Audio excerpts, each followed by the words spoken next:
Zoe here, coming to you from 20 weeks, but not quite yet 5 months. I am so happy right now because guess where I am? Yes, good job reading the title. Singapore! We got here a couple hours ago and I am obsessed with my hotel. It's called Capri by Fraser and it's got premium filtered water, a Nespresso machine, open ceiling floor plans, and a super comfy chair for mom to feed me my favorite drink.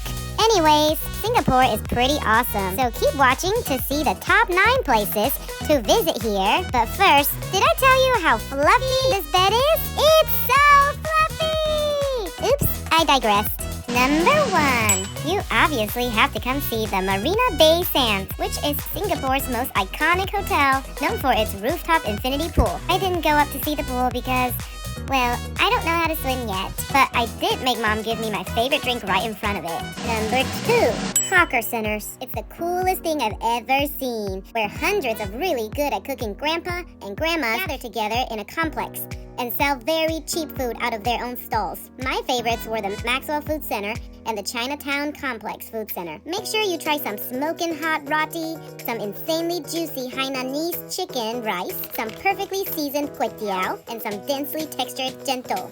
I didn't get to try them, but I could tell they were very delicious in my sleep. Number 3, Singapore Botanic Gardens. Singapore is known for its super tropical weather all year round, and that makes perfect for raising lots and lots of greens and flowers. Ooh, and chicken! I really like the lily pads and the banana trees. Also, if you pay $5, you get to go into the special orchids garden, in which you'll see all the orchids of all breeds, of all colors, and all sizes. They really were very pretty. Number 4, the SUPERTREE Grove, inside the Gardens by the Bay. These trees were not the same trees I saw inside the Botanic Gardens. These trees were very tall, very colorful, and they light up to music.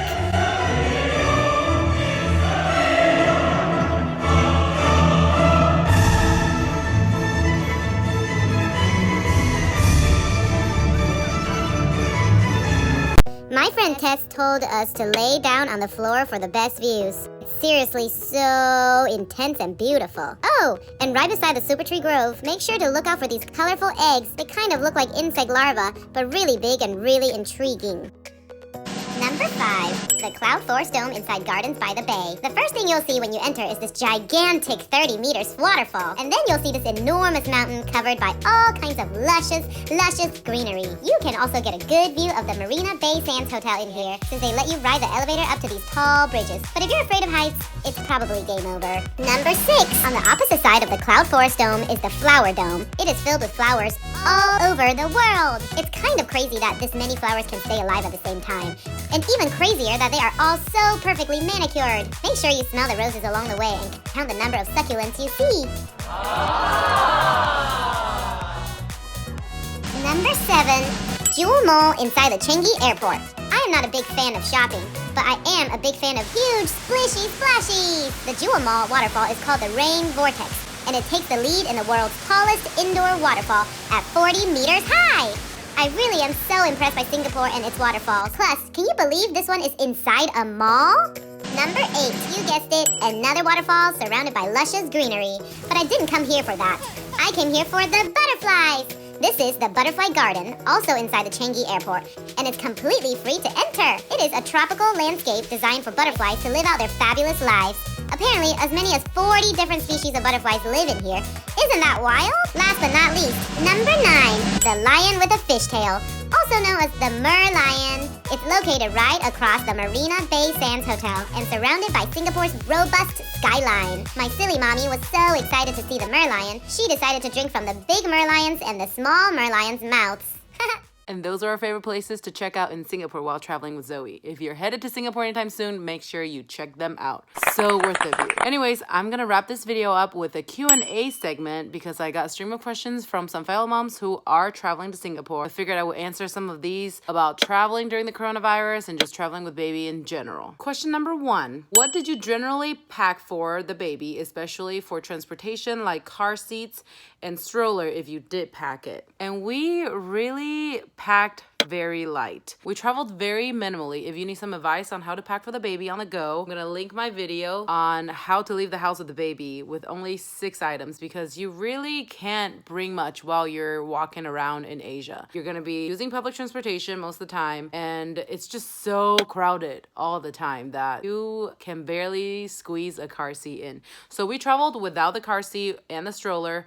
We carried Zoe on ourselves the whole time. Number 2, how do you reserve a bassinet on the plane? This one, my husband did. But the answer to that is, once after you buy your plane tickets, call the airline and tell them that you're traveling with a baby and you want to reserve a bassinet, and they will go ahead and put that next to your seat so the flight attendants know to set one up for you once you're on the plane. It's really pretty simple. It doesn't take a lot of work. Question number 3, how long did you generally stay out with the baby given her needs for naps, changes, and feeds? We didn't always go home whenever she needed to feed or change or sleep. We just carried her, and if she needed to nap, she napped in the carrier. If she needed to eat, I put the cover on and fed her in public. And if she needed to change, I pulled out a new diaper and wipes and changed her in public. In Singapore, there weren't as much nursing facilities compared to when we were in Taiwan. Most of them were in malls. We generally did find places to change her if we needed to. We did everything on the go, maybe stayed out on average 5 to 6 hours. Most days. Number 4, were there any challenges traveling during coronavirus with baby? I would say that oddly, the coronavirus actually made traveling with baby easier because there was no one on the streets.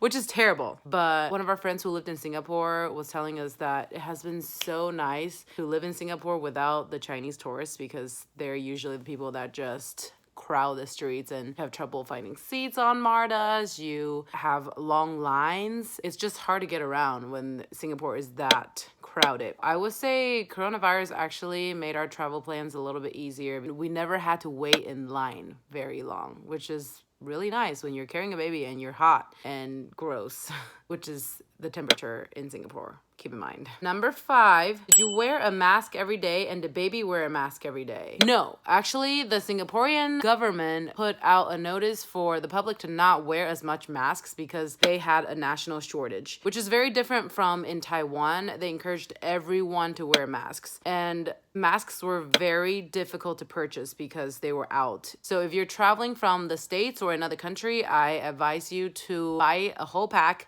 and bring it back for while you're traveling. We luckily did end up finding a pack of 30 when we went to a grocery store. We were really lucky. The lady just asked us if we needed some masks, and we were like, yes. And she was like, this is the last pack. Thank God. Yes, definitely bring your masks because you're gonna have trouble finding it overseas. Baby didn't really wear a mask because we couldn't find one that fit her. Generally, you wear a mask to protect others in case you have the virus and you're coughing. It's protecting you from getting that virus out of you. If you are not wearing a mask, don't be nervous, because you should just be glad when you see others wearing masks. Anyways, that wraps up this Q&A. Thank you for your questions. We will see you next time. Hope you like in Singapore. Bye.